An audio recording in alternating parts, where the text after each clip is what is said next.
story ចាស់ចាំងដែលរឿងអាទិត្យនឹងមនុស្សម្នាក់ធ្លាប់ស្និទ្ធជាសង្សារចាំង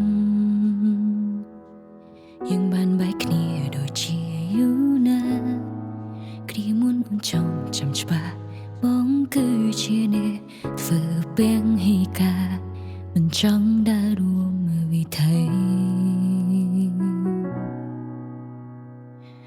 បងប្រហែលធ្លាប់ធ្លួយបណ្ដោយឲ្យបាត់បងអូមួយអាទិត្យបងធ្វើឲ្យស្ងួនយំ7ថ្ងៃបងខូចបងខើដើរលេងផឹកស៊ីដាច់ជប់បងវល់បងងប់សប្បាយចំណាយពេលលើមនុស្សស្រី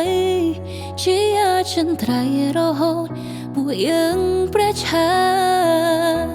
ចាចេញពីបងជាជុំរដែលត្រូវអូនបានពងបាយចែកផ្លែគ្រប់យ៉ាងអូនឆ្អែតមិនដែលទ្រាំនៅជាមួយរៀមរះបើបងនៅមានឈ្មោះជាសង្សារច្បាស់ណាស់អូនហូតទាំងនេត្រាដូចគ្រា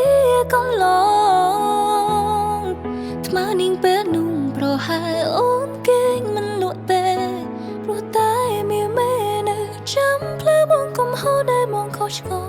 វាសាសំគ្រប់គ្រងមកនឹងងងចោលបងហើយ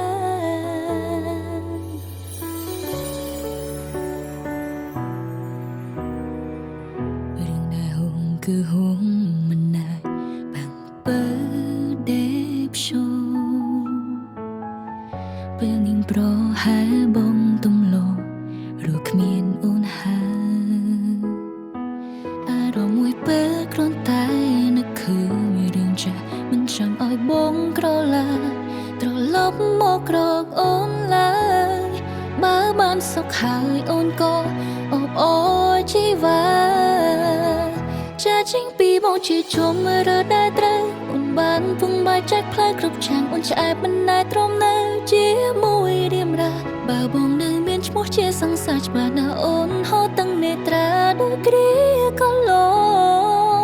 ង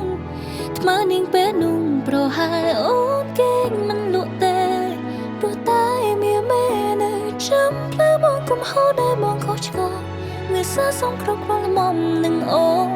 ទៅចោលបងហើយ